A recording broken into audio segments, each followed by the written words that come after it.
So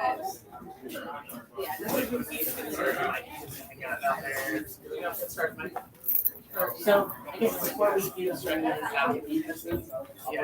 figure I want to go over my material, so it's gonna pop in half of the Hey, I got it all under control. You got that side. Ladies and gentlemen, welcome to the first ever Threadfest Daytona Beach. Hey! So for the first 8 years, we were in Colorado. We're going to be back in Colorado in July. But I figured since I can't afford to bring my friends to Colorado, and they can't get time off work from their jobs here in school or whatever, I'm going to bring Threadfest to them. So it'll be easier on all of our pockets. So without further ado, I want to bring up and pay homage to the people that came before me. It's been 11 years of the Last Laugh stand-up comedy here. And so I got to bring up the owner, Randy Phillips. Come on up, Randy.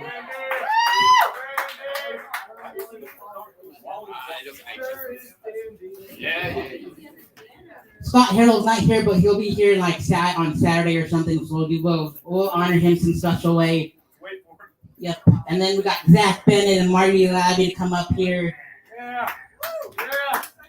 Yes! And we got Andre Dahl and Kevin Tibbert.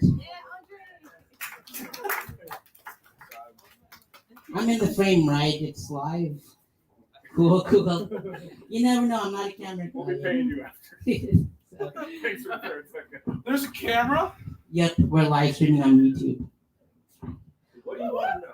So, Randy, why did you bring the Last Laugh stand-up comedy here? Why the whole shebang? Too bad Scott isn't here to share this story. Because Marty's here. Yeah. Huh? Marty? Oh, Marty's here. Yeah, Marty's here. Marty's one of the original ones. We should bring Sean Robbins up. Yeah, Guys, it's Sean Robbins' birthday. Yeah. Yeah.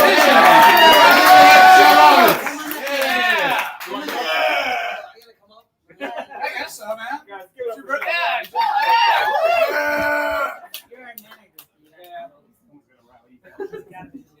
Looks like you're drinking a bottle of old Murphy's oil soap. Doesn't even look.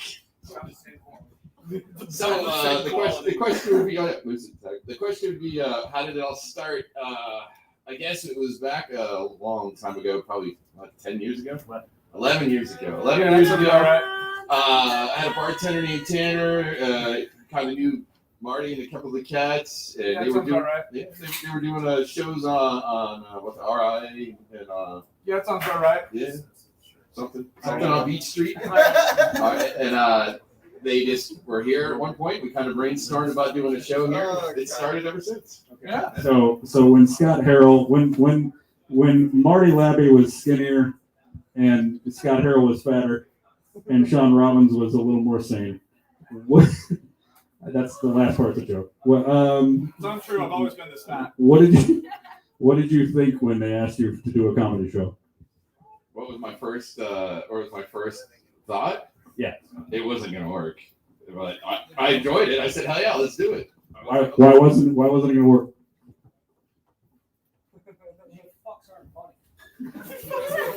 I think the laughter factor was a point, but it was good. It was a good amount of people, but it was at first it was like the first same people that were here every night.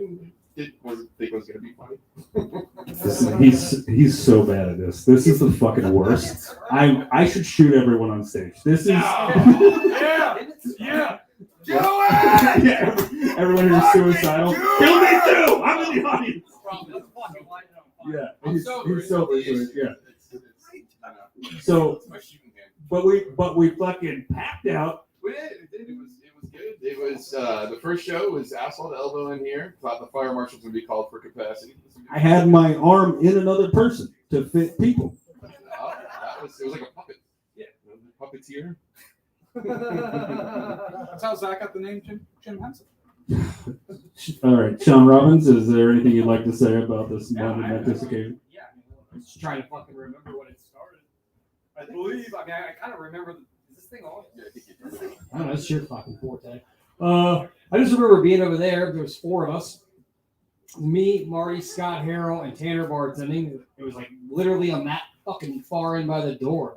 Yeah. It was like a Monday. I think it was like a Monday. It was like the most just dog shit fucking day of the week.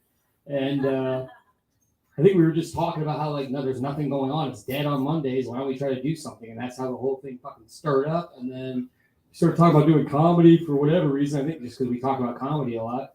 And yeah, that's how it fucking. That's the original origin, whatever, how this all began. And then here the fuck we still are. I think I do remember it was after a full night of drinking at Froggy's and drinking whiskey. I walked in and they were like, "Hey, Randy, we got an idea for you." And I'm like, "What's that?" Like, "Why don't we do comedy on Mondays?" I'm like, "Whatever." Then I woke up and I'm like, "What the fuck did I just do?" Yeah, you made a bad decision while drunk, and then we never stopped. And I've been happier ever since. Also, if you don't remember, a shout out to our friend Tanner that used to bartend here. If you don't remember Tanner, if you don't remember Tanner, just remember if you're female, he was like, "Hey, you're pretty." So, right? You just touch your hand when he give you a tip. Hear that? Tanner kept someone alive with his compliments. Me too. He said, "Nice dick" every time I saw him, and I didn't appreciate that because I didn't give him consent. But Marty, how did you feel about how all this started? You're speaking for Scott too now. I mean, everything that you guys have said sounds pretty accurate. Honestly, I've been in a drunken stupor for the last 11 years. So, I mean, I don't really, yeah, no, that all sounds right. Thanks, guys. Marty Labby, everybody. Clap it up. You'll see him shortly. We passed off this past year for the 10-year reunion, the 10-year anniversary. We passed off the show to our buddies Andre and Kevin. Guys, give it up for Andre and Kevin, the people running the show. You guys were here during COVID. The shows that weren't happening. Is there anything you'd like to say about? We're past the 7 years or whatever, right? Statute of limitations, right? It's been 7 years and 1 year. Is there anything you'd like to say before we kick off the show? It was just a weird fucking time. I was doing coke with Kevin in the bathroom. Never happened. Yeah, we're drinking Mr. Pitt in the bathroom, so it covers the drip from the cocaine. And no, we just like, it was sitting there. I was like, "Hey man," because Zach had messaged me, being like, "Hey, do you want to run the nog during all this weird shit?" And I was like, "Yeah, that's yeah, you fucking weak, you know." And told Kevin, and he was like, "What do you know?" I was like, "That's a weird way to respond to us just watching shit while Zach doesn't want to kill his grandparents." Like, I was like, "That's a weird way." And then we kept doing it, and then I was just, he's like, "There are things and works that you can't know." And I was like, "Is this the Nog or the Illuminati?" Like, I don't know, like adrenochrome, but yeah. And then it was, yeah, Dr. Sleep. It was right. It's right in front of our fucking faces. We're on YouTube. I can turn this into an Illuminati conversation. They're killing kids. No, but no, it was an honor, and then it was never a question. It was like going to be Kevin and I just stroking each other off throughout all of this. There's comedy happens sometimes, but as long as we that's about it. Yeah. It's not about your satisfaction. It's about ours. I can only guess during COVID we had a comment box and I had to take it down because the only comment box I had was "Please take the toilet out of the coke room." Yeah. Yeah. No one. That was bait.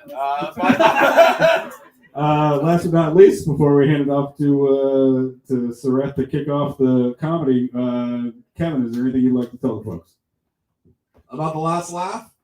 Man, I don't know. Like this, we are such a rogue group of people. Just the absolute degenerate shitbags of all of Florida comedy, and Florida comedy is full of scumbags, and we are the scummiest.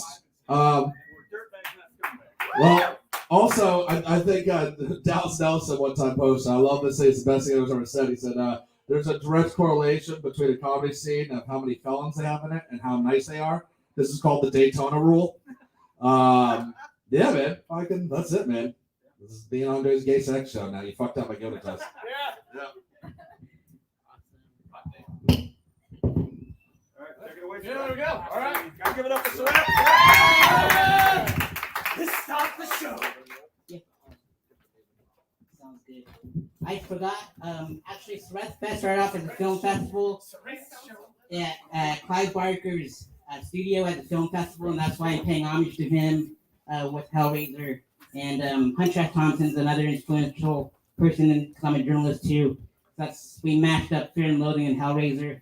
And if you want to see like the smaller pictures of the past British festivals, it'll be at the Orlando Museum of Art, part of the Spooky Party with Spooky Empire and Sound Flats and Publix and OMA first Thursdays. So we're going to take the live stream off so we can play the music, hit the sweet chin music, so that way we don't get copyrighted or infringement or whatever. But I'm the DJ to the photographer, so give us a second, I'll hit the music in a little bit.